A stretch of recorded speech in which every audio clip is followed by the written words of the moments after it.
Hi again. We are looking at the passage of Luke chapter 8, 22 to 25 this week, of Jesus calming the storm. And we were asked a few questions about the passage. And the first one is, what is the bad news of this passage? And we can see the bad news of the passage when we look at verse 23. It says, a squall came down on the lake so that the boat was being swamped, and they were in great danger. So the bad news is that the lives of these disciples was at jeopardy, and they were immediately, they fell into this doubt and fear, and even being in the midst of Jesus himself, they felt this doubt and this fear. And that's really what the bad news is of this passage. What is the good news of this passage?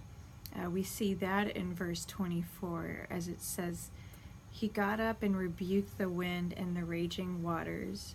The storm subsided and all was calm. So the good news is that Jesus was there, even when they didn't see him at work in front of their eyes. He was there. His power was still there. His love for them was still there. And he showed it in this verse by calming the storm for them. In this text, Jesus acts as the anchor for them during this storm. And the good news is that God doesn't promise that the storms will not come. But he does promise to be that firm anchor for us if we trust him. And I think that that's the lesson that these disciples must have walked away with that day out on the boat. The question of what are the humans doing in this passage? What is God doing in this passage? Well, the humans, these disciples, as we can see in verse 24, are calling out to Jesus, asking him to help them, telling him that they're going to drown, telling him that they're in great danger. And we know that what they're really doing in this passage is limiting his ability.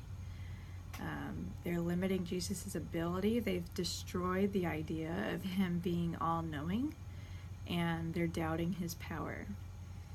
They might not be saying that much in this brief exchange here, but that is essentially what they're communicating.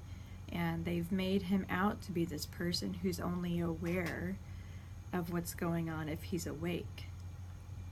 But the reality, of course, is that Jesus knew. He knew what was going on every moment of that story. He knew that the storm was going to come, and that they would be put in this dangerous situation. But what does he do?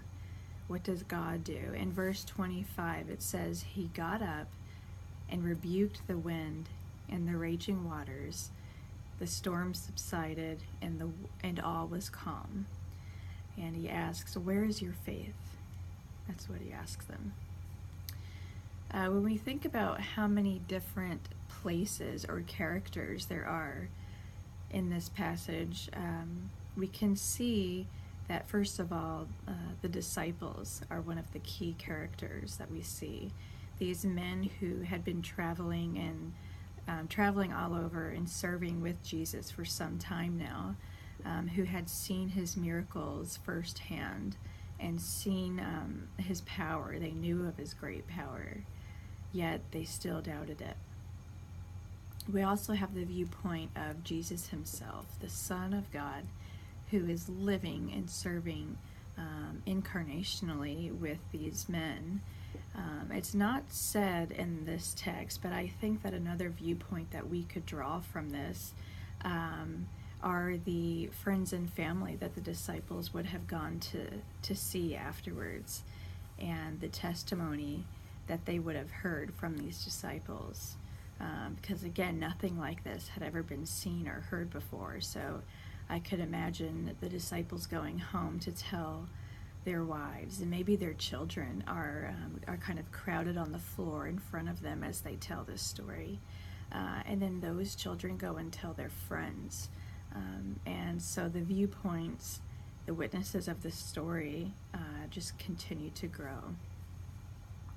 What intrigues me in the passage is this unique way that Jesus has chosen to teach the men this lesson of his faithfulness. He chose to fall asleep and seemingly put his safety in their hands, trusting that they would get him to the other side of the lake. But Jesus would have known that a great storm was coming, and yet he chose to fall asleep and put the disciples in a very real life and very practical test of their faith. What troubles me about this passage is the lack of faith that the disciples had, and how much of that I see in myself sometimes. The fact that they were in the very presence of Jesus Christ. He is feet away from them, just feet away, and yet they are full of fear. They're full of doubt, and they really lessen Jesus's understanding to that of a man, of just a simple man, that he couldn't possibly know what kind of danger they were in simply because he was sleeping. And the good news for us is that because of what Jesus did on the cross, we have access to his very presence at any point. At any moment, Jesus is really feet away from us. We have access to him at any moment, and he is there. And I think that that is the beautiful reality and truth of this passage.